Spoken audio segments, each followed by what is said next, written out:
Today I'm going to help you figure out how to share a document that might be provided to you within Office 365, and you want to change the permissions or do something specific that might help other teammates. So I just got a request from a fellow teammate here and asked me to change the permissions throughout the document. And you can see he's actually inside this document right now trying to edit it at this point, and he's wanting edit access. So I was doing everything I possibly could to figure this out online, and frankly, it looked completely different from the version that I see within the document. So unfortunately, if you do click on the link within, let's say, Teams or within another application, unfortunately it does not work.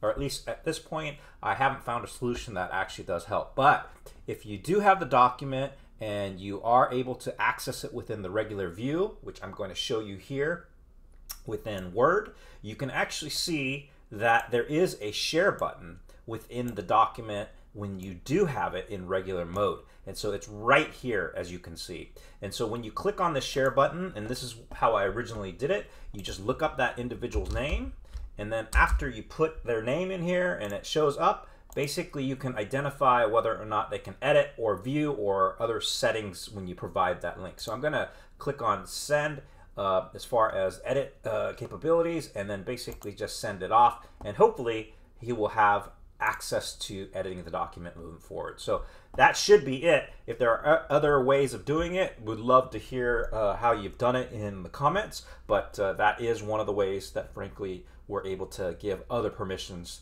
or permissions that is, or editing to other users within the organization. Hopefully that helps, and hopefully that was short enough that you didn't waste too much time. Thanks.